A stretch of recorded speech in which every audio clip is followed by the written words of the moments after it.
Muy buenos días. Hoy vamos a tocar un tema de formación ética y ciudadana que son los derechos humanos.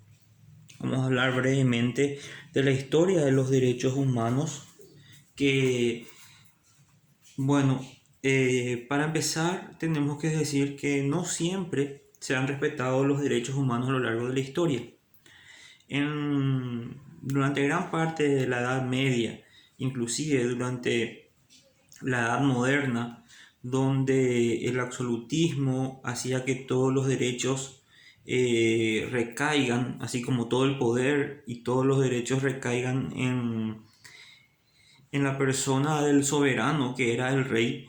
Muchas violaciones a los derechos de los ciudadanos se daban en ese entonces hasta que aparece una corriente política llamada el constitucionalismo, que fue pregonando de cierta manera limitar los derechos y todo el poder que tenía el rey, y de esta manera darle más derechos a los ciudadanos. Limitando el poder político se otorgaba más derechos a los ciudadanos. El constitucionalismo luego dio origen a lo que es el liberalismo en Europa, y a partir de ahí empieza a surgir la idea de que los ciudadanos son portadores de derechos que no pueden ser violados por parte del Estado. Así fue que a partir del siglo XVII y en especial en el siglo XVIII, con la Revolución Francesa en 1789, se tuvieron en cuenta ciertos derechos del hombre a través de un documento que se llamó la Declaración de los Derechos del Hombre y del Ciudadano, que era una serie de derechos que tenía el ciudadano y que no podía ser violentado por parte del Estado ni de ninguna autoridad. Pero esta era una simple declaración, no había todavía un instrumento jurídico que podría o que podía adoptar estos derechos que fueron proclamados en esta declaración para que sea de cumplimiento obligatorio. Recién, luego de la creación de las Naciones Unidas en el año 1948, en el año 1945, perdón, se hizo posible a través de una convención la Declaración Universal de los Derechos Humanos en el año 1948, que fueron más o menos 30 artículos aproximadamente, en donde esa declaración de los derechos del hombre y del ciudadano por primera vez se metía o se incluía dentro de una convención internacional donde todos los estados partes de la ONU lo acogían y lo declaraban de cumplimiento obligatorio. Entonces, de esta manera, con la Declaración Universal de los Derechos Humanos podemos decir que estos derechos son de carácter obligatorio, y ya no es una simple declaración, sino había ya una convención universal, una declaración universal de carácter ya obligatoria por parte de los estados de cumplir con los derechos que corresponden a los ciudadanos y que son inherentes al ser humano mismo.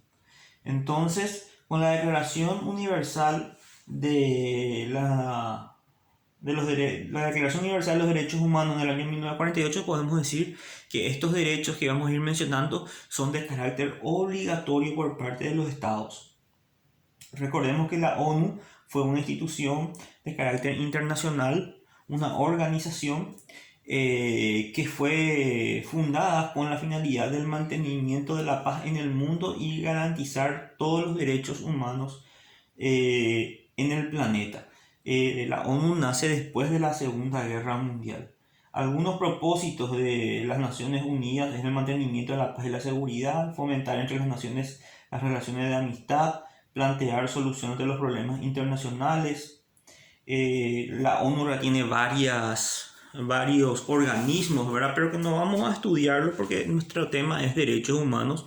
Aquí lo importante es que no siempre los derechos humanos fueron de carácter obligatorio.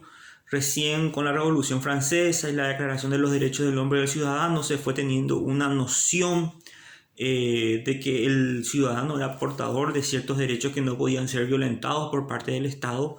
Y recién en el año 1948, cuando esa Declaración de los Derechos del Hombre se inserta en una Declaración Universal de los Derechos Humanos, a partir de ahí todos los estados que conformaban la ONU, entre ellos Paraguay, declararon obligatorio estos derechos que nosotros vamos a ir mencionando más adelante.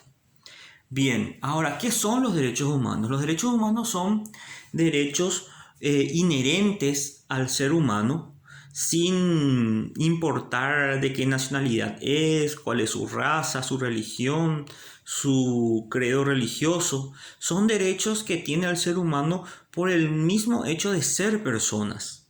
En el momento que una persona tiene vida, ya es portadora de estos derechos humanos que no pueden ser violentados por ningún Estado. Entonces, son derechos universales, son derechos inherentes, son derechos inalienables, imprescriptibles y progresivos. Estos son sus características. Algunas de las características de estos derechos humanos podemos decir que es inherente porque es propio de la condición humana. Del momento en que el ser humano nace, ya nace con estos derechos. Es universal porque estos derechos humanos tienen plena validez y vigencia en cualquier parte del mundo. Es intransferible porque yo no puedo transferir un derecho humano a otra persona. Un derecho humano no es un objeto, una cosa que yo pueda vender, que yo pueda transferir. Yo no puedo transferir mi derecho a la vida, mi derecho a la libertad. Es inalienable, yo no puedo vender. No es objeto de venta mis derechos humanos. Es imprescriptible. Eso significa que en caso de que haya violaciones a estos derechos humanos, la persecución que se hace por parte de la justicia para que los culpables puedan llegar a pagar por esta violación de los derechos humanos no prescribe, es decir, que no fenece con el paso del tiempo.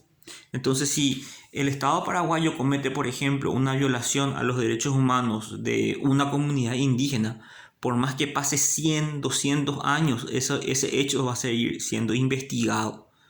No hay un límite de tiempo para decir, no, a partir de aquí ya pasaron mucho tiempo y ya no podemos más investigar. No, porque es imprescriptible. La persecución de la justicia ante la violación de los derechos humanos es imprescriptible.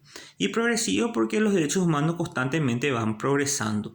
Se van incluyendo en las diferentes categorías en cuanto a su clasificación. Ustedes en el libro pueden encontrar más principios de la página 95, 96. Pueden encontrar más principios, pero estos son los principios fundamentales que tienen que conocer. En cuanto a la clasificación, podemos decir que los derechos humanos se clasifican en generaciones. La primera generación surge en cuanto a su contexto global, desde la aparición del ser humano hasta, en realidad se materializa a partir de la Revolución Francesa. Con la Revolución Francesa y la Declaración de los Derechos del Hombre y del Ciudadano podemos decir que nace estos derechos humanos de primera generación conocidos como derechos civiles y políticos. ¿Qué derechos se encuentran dentro de esta generación? Y encontramos el derecho a la vida, el derecho a la libertad de religión, a la libertad de expresión, manifestación, de tránsito, libertad de asociación política, etcétera. Los diferentes tipos de libertades que un ser humano o que un ciudadano tiene. También el derecho al voto, el derecho a poder candidatarse a cargos públicos, el derecho a una nacionalidad, el derecho a una identidad, forman parte de lo que son derechos humanos de primera generación conocidos como derechos civiles y políticos. Los derechos de segunda generación surgen, digamos, como consecuencia de la revolución industrial y las muchas violaciones que se daban con este proceso en donde la maquinización y los adelantos científicos muchas veces llevaron a la explotación del hombre. Entonces son conocidos también como derechos, los derechos sociales, los derechos humanos de segunda generación o derechos sociales.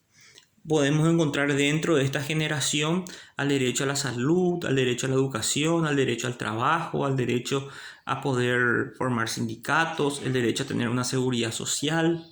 Son derechos entonces sociales que todos los seres humanos tienen que tener y que los estados están obligados a respetarlos. Y por último están los derechos humanos de tercera generación, conocidos como los derechos de los pueblos. Surge luego ya de la Segunda Guerra Mundial. Podemos mencionar aquellos derechos que son colectivos, como por ejemplo el derecho a tener un medio ambiente sano, el derecho a acceder a una justicia internacional, el derecho a la integración, entre otros. Ahora hay que distinguir un poco cuándo se viola un derecho humano. Habíamos visto que, por ejemplo, el derecho humano de primera generación, el derecho humano más importante es el derecho a la vida. Si una persona, por ejemplo, le mata a otra persona, comete homicidio, no es que se cometió una violación a los derechos humanos, es un crimen, es un delito, pero cometido por una persona particular. Para que exista violación de los derechos humanos, es el Estado el que tiene que violar estos derechos.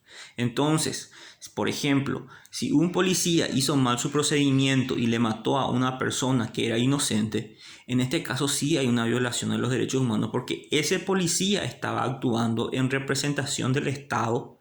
En este caso, por ejemplo, el Estado paraguayo. ¿Por qué? Porque la policía, los agentes policiales forman parte de una institución que depende del Estado. Está cumpliendo una función determinada, que es la de proteger la seguridad interna, y justamente hizo lo contrario. Entonces, o por ejemplo, si es que vienen los policías y le arrestan a una persona y le condenan a una persona siendo inocente, entonces estamos viendo que el Estado es el que está actuando. Entonces, cuando el Estado comete violaciones a estos derechos, podemos decir que hay violación a los derechos humanos. No hay que confundir, porque si es que una persona particular que está actuando, que no está actuando en representación del Estado, comete un delito, eso se juzga, digamos, como delitos privados. No es una violación a los derechos humanos. Entonces, para sintetizar, tiene que ser el Estado el que viole, el Estado a través de sus agentes que estén cumpliendo un rol en representación del Estado, el que cometa esta violación a estos derechos. Entonces ahí podemos hablar de violación a los derechos humanos. Bien, espero que les sirva esta clase y esperen la guía de estudios. Hasta muy pronto.